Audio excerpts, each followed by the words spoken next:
사이다 무비튼. 남편과 결혼한 지 2년째. 아이는 아직이었지만 남편과 연인 같은 기분을 조금 더 누리고 싶었기 때문에 천천히 낳아도 된다고 생각하고 있었다. 남편과의 첫 만남은 회사 전체가 다 모인 회식 자리에서였다. 처음부터 결이 맞았고 급속도로 가까워졌다. 그 모임 후에 몇몇 사람들끼리 밥도 먹고 여름에 캠핑도 가고 정말 친한 사이가 됐을 무렵 남편한테 고백을 받았고 정식으로 사귀는 사이가 됐다. 줄곧 남편한테 호감이 있었던 나는 남편과 커플이 된 게 너무 좋고 행복했다. 사귄 지 반년 정도가 지나서 남편한테 프로포즈를 받았는데 나는 이미 결혼을 한다면 이 남자다 라고 생각하고 있었기 때문에 기쁘게 청혼을 받아들였다. 결혼 준비는 순조로웠다. 식장도 척척 정하고 부모님 상견례도 하고 시간이 어떻게 가는 줄도 모르고 정신없이 해치웠지만 무사히 결혼식까지 마쳤다. 정신없이 흘러왔지만 나는 분명히 초절정 행복 속에 있어야만 했다. 그러던 어느 날 술에 취해 들어온 남편의 핸드폰을 슬쩍 보게 됐는데 어쩐지 불륜이라는 느낌적인 느낌이 확 들었다. 내 시선이 자기 핸드폰에 있다는 걸 눈치챈 남편이 회사 동료라고 둘러댔지만 누구 물어본 것도 아니고 그러니까 더 의심이 갔다. 하지만 심증만 있을 뿐 확실한 증거는 없었다. 나는 이미 퇴사하고 전업주부 겸 파트근무를 하고 있었다. 이럴 때 이용하는 흥신소를 찾아갈 비자금도 없었다.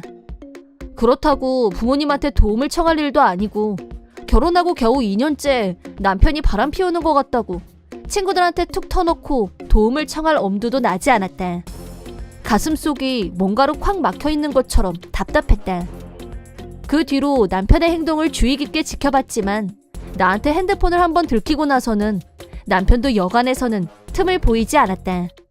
그러던 어느 날 동료 중에 한 명이 아이가 아프다면서 나더러 잔업을 대신해줄 수 없냐고 부탁했다. 나는 아직 아이도 없고 그날은 특별한 일도 없고 해서 동료의 부탁에 흔쾌히 알았다고 하고 대신 잔업을 하기로 했다. 원래부터 출근 전에 저녁 준비까지 다 하고 나오기 때문에 남편은 내가 늦는다고 하자 아무것도 안 묻고 알았다고 간단하게 대답했다. 그러고 나서 나는 동료 대신 잔업을 했다.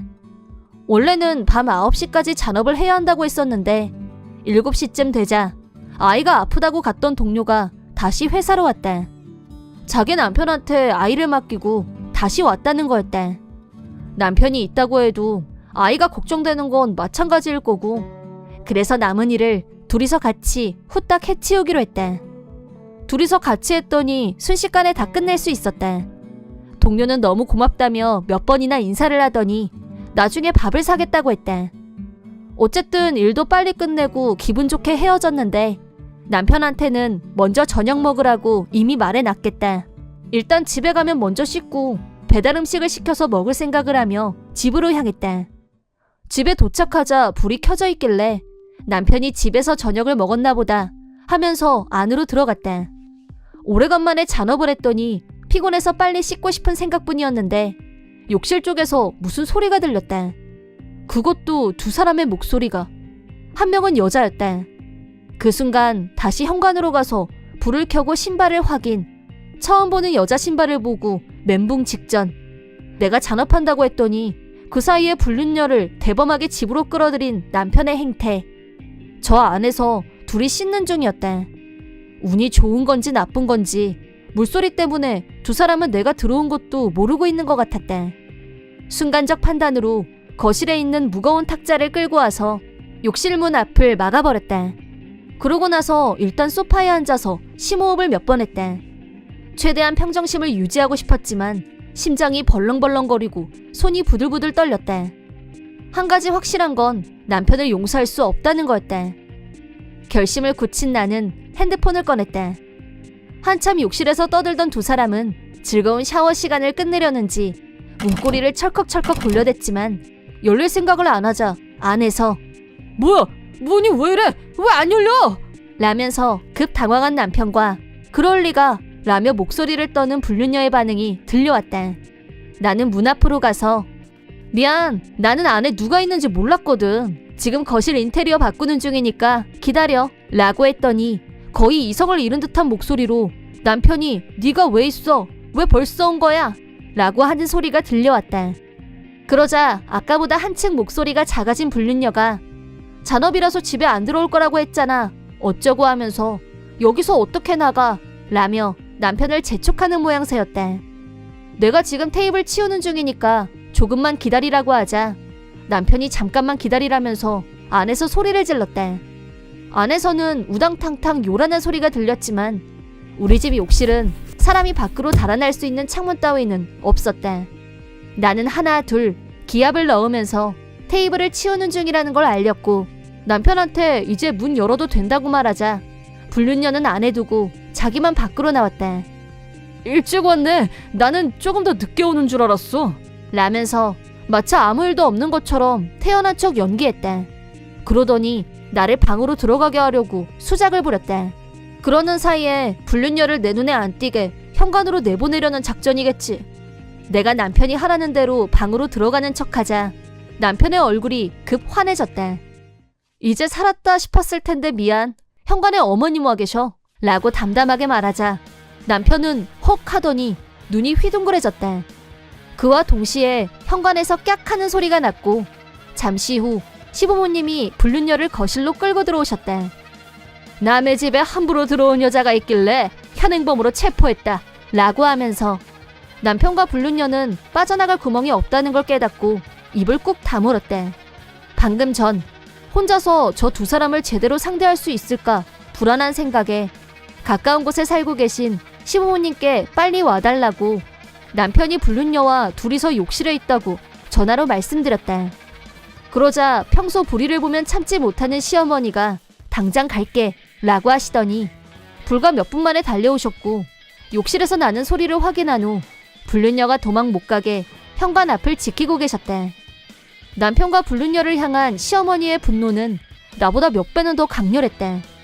내가 끼어들 틈도 없이 어머님이 나서서 두 사람을 신문하셨다.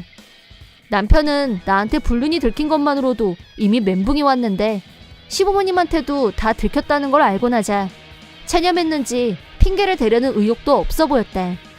불륜녀는 죄송합니다라면서 우리한테 계속 사과했는데 부인이 잔업 때문에 집에 없는 그 짧은 사이에 남의 집 욕실에 들어가서 음탕한 짓이나 하는 여자가 운다고 우리 마음이 움직일 거라고 착각하는 건 아니겠지? 라고 정통을 찌르자 조용히 입을 다물고 고개를 숙였다. 시어머니는 내 편이었고 그 힘을 받아 남편한테 이혼을 요구했다. 또 두 사람에게 각각 위자료를 청구하겠다고 말했다. 이혼하자고 했더니 남편이 갑자기 매달리면서 자기가 사랑하는 건 나뿐이라면서 잠깐 한눈판 것에 불과하다고 했다. 그 말에 불륜녀가 열을 받았는지 마누라 앞에서 자기를 모욕하는 건 못 참는다며 열을 뿜뿜 남편하고 불륜 중에 어떤 일이 있었는지 혼자서 썰을 풀었고 그걸 막으려는 남편과 대판 싸움이 벌어졌는데 시아버지가 둘 다 입 닥치라고 호통치자 두 사람은 다시 조용해졌다. 시부모님은 남편을 시댁으로 데리고 가겠다고 하셨고 두 분 모두 나한테 미안하다고 사과하셨다. 시어머니, 시아버지한테 사랑을 많이 받아서 남편의 불륜이 더 큰 충격으로 다가왔지만 한번 배신을 당하고 나니 다시 예전처럼 정상적인 부부로 같이 살 자신이 없어졌다고 하자 그것도 다 이해한다고 말씀하셨다.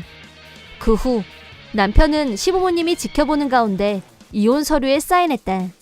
사인하는 순간 자기가 무슨 짓을 저질렀는지 실감이 왔는지 나한테 고개를 깊숙이 숙이면서 미안하다고 했지만 이미 건널 수 없는 강을 건넌 후였다. 불륜녀는 자기는 평사원이라 위자료 낼 돈도 없다면서 끝까지 배째라고 버텼는데 시부모님이 고용한 변호사가 그럼 월급을 압류하는 방법밖에 없겠네요 라고 간단하게 절차를 설명하자 현타가 왔는지 위자료를 내겠다고 했다. 나같이 좋은 아내를 둔 것도 모르고 지복을 자기가 찼다며 시부모님은 분노하셨고 남편에게 사실상 절연 선언을 한 거나 마찬가지였다. 남편이 말했던 것처럼 젊은 여자를 잠깐 데리고 논 것에 불과하다고 할지라도 그게 용서받을 수 없는 일이란 사실에는 변함이 없다. 잠깐의 불장난으로 치르게 된 대가는 결코 가볍지 않았고 지금쯤 후회하고 있겠지만 동정의 여지는 없다. 이번 영상은 어떠셨나요? 재밌게 보셨다면 구독, 좋아요에 댓글까지 달아주시면 감사하겠습니다. 그럼 다음 영상에서 만나요.